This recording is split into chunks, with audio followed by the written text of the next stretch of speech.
Philip and Nathanael are witnesses that Jesus is Lord.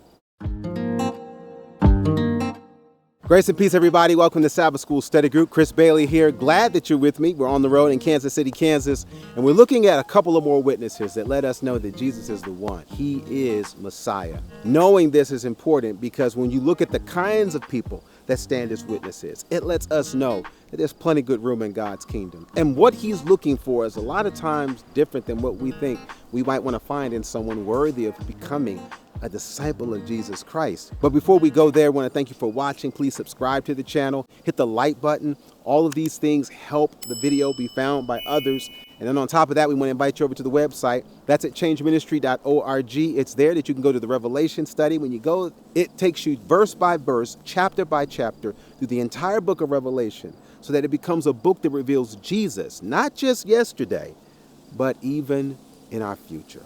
So I like the story of Philip and Nathanael because one interesting thing about this is that you have one person going to another, letting them know what they found and what they have discovered. It says here in John chapter 1, beginning of verse 43, the day following, Jesus would go forth into Galilee, and he findeth Philip and said unto him, Follow me. Now Philip was of Bethsaida, the city of Andrew and Peter. So Jesus finds Philip. Again, I'm so glad that we have a shepherd who goes after sheep.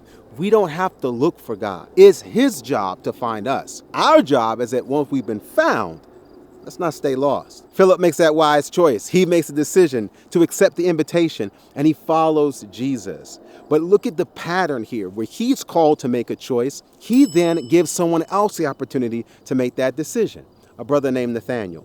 It says in verse 45, Now Philip findeth Nathanael and saith unto him, We have found him, whom Moses in the law and the prophets did write, Jesus of Nazareth, the son of Joseph.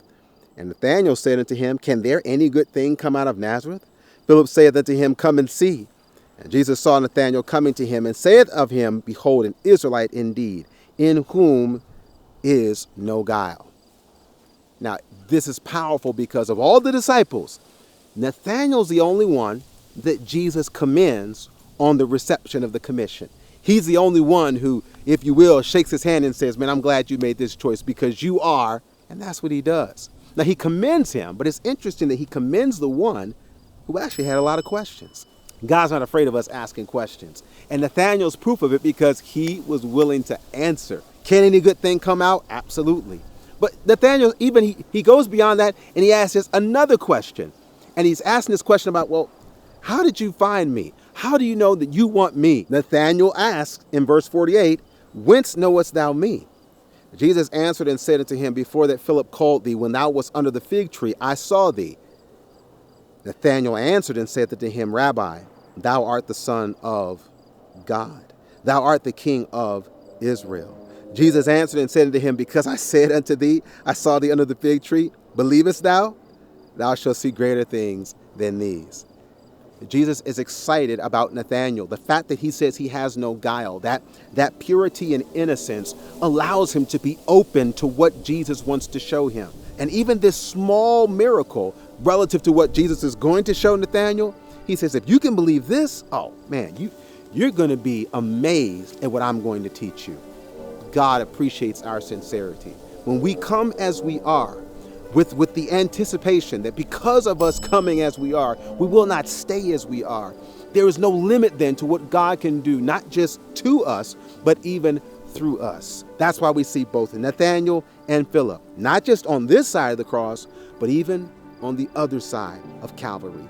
Because even though their vision might have gotten blurry, they never truly lost sight of the shepherd who found them.